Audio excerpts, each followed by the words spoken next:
Welcome back to the deep dive. Today, we're cutting through the noise a bit. We want to focus on, measurable utility, moving past asking LLMs for silly poems or whatever. We're diving into how people are actually using tools like ChatGPT to solve, genuine, frustrating, real-world professional problems. So our mission today, we're going to unpack 10 really specific case studies, the kind of issues that usually cost you hours, maybe even money. And we'll show you the precise, structured prompts that delivered solutions, almost instantly. This whole deep dive really proves one core idea. The power isn't just the tool itself, it's entirely in how you ask the question. Exactly. And what's fascinating here is that these sources that basically act as a practical guide to what we call prompt engineering. If you know the basics, great, because we're going a bit deeper. Prompt engineering is really the art, isn't it? It's framing your human intention with specific language, specific constraints that the AI can really grab onto and use effectively. When you get good at this, the model stops being just a general chatbot. It becomes like a specialized expert for your specific task. And we've sort of grouped these 10 success stories into 4 main professional pain points that the material really highlights. Things like data headaches, writer's block, general business confusion, and that feeling of decision fatigue. So maybe let's start with the immediate time savers, those quick wins. Okay, yeah, let's start there. Let's unpack those really tedious problems first. The administrative stuff that just eats up your day that AI can basically just vaporize. So case number 1, messy Excel data, a true data horror show. Okay, picture this. A vendor sends you an Excel sheet. It's got 2,000 rows, the formatting's all over the place, there are blank headers, merged cells making analysis totally impossible. Before AI, you're looking at a whole afternoon gone, probably fueled by coffee and, frankly, rage, just trying to clean it up by hand. Right. And the effective solution here, it really shows the power of setting the AI's operating parameters, its role. The user didn't just dump the data in, they immediately told the AI what it was. You are an Excel expert. And then they gave it a really structured command. Clean this sheet up, unmerge all cells, standardize all formatting, make sure every column has a consistent descriptive header, clear instructions. And the result? Done in under 3 minutes. Yep. A perfectly clean, analysis-ready file. It's, like you said, the difference between asking a generalist for help and handing it to a specialist. Exactly right. And defining Excel expert, that's not just, window dressing. It's not fluff. It immediately tells the LLM to focus its huge training data on established rules for structured formatting, for data manipulation logic. It effectively skips the general chat mode and goes straight into utility mode. It knows its job. Okay, so that kind of structural rigor is obviously needed for data, but we see it applied to language too, right? Like in case 6, fixing sort of awkward or broken English in early drafts. I think anyone who writes quickly knows this problem. Sometimes the clarity, the flow just isn't quite there yet. And instead of just a vague request like, hey, rewrite this, the user set really strict constraints. The prompt was specific. Edit this paragraph to improve clarity, flow, and professionalism. But here's the critical part, the constraint that ensures it still sounds like you. Maintain my original tone. That specific instruction forces the AI to focus on the technical polish, the clarity, the flow, without throwing out the user's unique voice. It's a really key distinction. The AI is editing, not just creatively rewriting from scratch. The result is a smoother, more polished manuscript that, crucially, still sounds like you wrote it. That idea of mastering tone, that brings us neatly into our next theme, doesn't it? Which is high-stakes communication. Situations where the language needs to be professional, yes, but also highly accurate, legally sound sometimes. Yeah, and this is where the AI can really shine as a sophisticated kind of tone manager.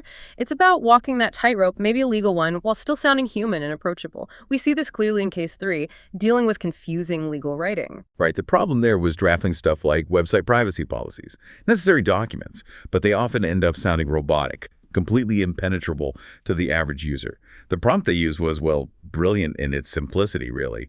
Rewrite this privacy policy in clear, human-friendly language while keeping it legally accurate. It instantly gives the AI a very specific job, be a legal tone converter. It bridges that gap between, regulatory jargon and actual user understanding. And that concept, managing high-stakes, sensitive communication, it translates perfectly to more emotionally charged situations, too. Let's look at case 4, the client who isn't paying on time. Oh, yeah. That's such a common, painful human problem, isn't it? You need to be firm, you need to get paid, but you absolutely cannot afford to alienate the client or sound desperate. You're walking an emotional tightrope. Precisely. And that's exactly why outsourcing the specific task to an AI can be so effective. The prompt mandated the exact tone needed. Write a professional follow-up email for a delayed payment. Be polite, but include a clear reminder of the agreed timeline and maybe a consequence for continued delay. And the result was, well, pretty stunningly effective. Payment received the very next day. But what's really interesting here, I think, is why. Is the AI actually better at these loaded tasks? Because it doesn't have the human emotional baggage, the resentment, the anxiety that creeps in. It just sticks to the defined professional rules. It feels a bit like outsourcing emotional labor. It kind of is in a way. The AI's detachment, its lack of actual feeling, it guarantees fidelity to the desired tone, firm yet polite, for instance. There's no risk of passive aggression sneaking in or defensiveness like a stressed human writer might accidentally include. It's just pure, structured professional communication based on the prompt. Okay, so if AI can handle tricky internal or existing relationship communication like that, what about external stuff? Brand new outreach. Case 8 suggests that focusing the prompt on very specific, quantifiable value is the absolute key to breaking through the noise. Yeah, their problem was basic. Cold emails were just getting ignored. Crickets. The solution wasn't just sending more emails, it was surgical focus on the unique selling point. The prompt asked the AI to write a cold email for a consulting service, but specifically mandated it focus specifically on how our service can improve delivery efficiency for mid-sized marketing companies. Very targeted. Right. By strategically focusing that prompt on efficiency, which they knew was a major pain point for that target audience, the AI generated incredibly relevant, targeted copy.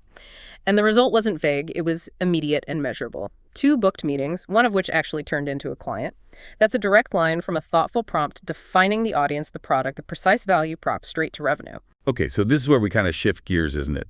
Moving away from correcting existing text or handling tricky communications and more towards using the AI as a rapid brainstorming partner. For creative ideas and even business strategy, let's tackle case 2, the chronic lack of content ideas. This is a constant struggle for anyone trying to build an educational brand, especially on platforms like LinkedIn. And the user here clearly understood that generic requests like give me post ideas just lead to generic, useless results. So they established the AI's persona first. That was key. Act as a personal brand strategist specialized in executive education. Then came the request. Generate 30 days of unique, high-value educational post ideas about AI, specifically targeting business leaders on LinkedIn. That persona definition, personal brand strategist, that's the strategic lever, isn't it? By telling the AI to act as a strategist, you're essentially activating its pre-trained knowledge about marketing strategy, about audience psychology, platform best practices, and boom, it delivered a month's worth of high-performing niche content, pretty much ready to go. We see that exact same principle defining the role or mandate applied to identity creation in case 9, naming a new product. The struggle was finding a name for a new SaaS app that analyses customer reviews. Sounds simple, but naming is hard. So the prompt laid out the function and the desired feel. Give me 10 unique brand names for a SaaS tool that turns customer reviews into marketing gold. Ensure the names are short, memorable, and convey ROI. And that structured request, focusing on the outcome, marketing gold, ROI, led directly to the name they chose, Review to Revenue. It's a process that potentially saves days, maybe weeks, of those tedious team brainstorming meetings and whiteboard sessions. It leverages the AI speed and pattern recognition, linguistic association. It tackles that business confusion head-on by giving you structured, strategic options right away. And that idea, using AI to provide structure when you're feeling confused or overwhelmed, brings us into our final segment. And this might be the most strategically valuable use case. Using the AI essentially as an executive coach.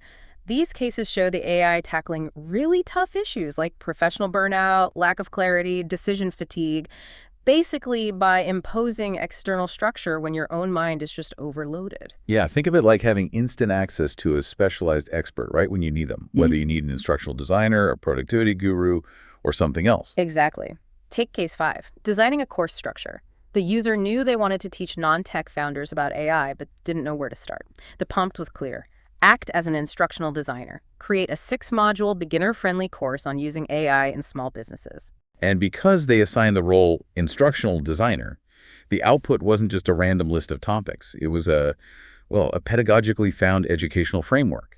It had module objectives, learning outcomes, suggested sequencing, the whole package. And that AI-generated outline actually became the foundation for a real published online course. This really gets to the heart of fighting that feeling of structural confusion. If your brain feels stuck, like you're just spinning your wheels, the AI can apply a known professional framework, instructional design, financial analysis, marketing strategy, whatever it is, to your vague idea or problem. It gives you a starting point. And this framework idea applies even down to personal productivity, which we see in case 7. This addresses that super common problem of struggling to focus, feeling stuck during the workday. We've all been there. The prompt here was brilliantly personal and proactive. Act as a productivity coach. Help me plan my next 4 hours of deep focus. Include task batching, structured breaks, and motivation tips tailored to my current workload. So specific. It's a perfect example of using AI to combat decision fatigue. The human is too distracted or overwhelmed to even create the plan to get unstuck, so the AI steps in and immediately imposes structure onto that mental chaos. It provides a simple, actionable timeline, getting the user back on track in literally minutes. And finally, maybe the highest level of this AI as coach idea. Case 10. Tackling complete strategic paralysis. The scenario. 6 competing projects, 0 clarity on priorities, just heading straight for burnout because everything feels urgent. The prompt used was like an instant relief valve because it forces the user to actually articulate their confusion. You're my executive coach. Help me prioritize these 6 projects by analyzing their impact, necessary effort, and alignment with my long-term goals. Yeah, and the source material notes that this specific type of prompt, this executive coach prioritization prompt, actually saved the user from burnout more than once. It transforms that vague, emotional overwhelm, I have too much to do, into a clear, actionable matrix. By forcing the user to define the parameters, impact, effort, goals, the AI just performs the necessary strategic filtering. It's almost like an anti-burnout strategy enabled by structure. So if we kind of synthesize all these 10 very different real-world problems, everything from fixing messy Excel sheets to avoiding total decision paralysis, it seems like the exact same principle applied successfully every single time. The synthesis is pretty clear, I think. You don't necessarily need 10 different specialized software tools. What you need is one powerful, flexible tool like an LLM and the right set of operating parameters for each task. That's what prompt engineering is. It's setting those critical constraints that allow the AI to address these complex needs effectively. Needs like handling data headaches, resolving writer's block, clarifying business confusion, or overcoming that draining decision fatigue. Yeah, the ultimate takeaway feels like you are the conductor of this powerful orchestra. You wouldn't just ask a generic chatbot to rewrite your privacy policy without first appointing it to the specific role of legal tone converter, right? Or ask it to design a course without saying act as an instructional designer. The output quality is directly tied to the specificity of the mandate, the role you assign it. Absolutely. Defining the AI's role, calling it an expert, a strategist, a coach, a designer that fundamentally changes the output because it forces the model to access very specific high-utility pathways within its massive training data. It focuses its power. So we covered those 4 key struggles today based on these cases. Yeah. Data headaches, writer's block, business confusion, and decision fatigue. Here's the challenge for you, the listener. Pick just one of those that you might be dealing with right now, even a small one. And try applying this role-based prompting idea immediately. Go ahead, ask it the right way. Define the AI's job clearly. And honestly, prepare to be genuinely surprised by the professional utility you can unlock, maybe faster than you think.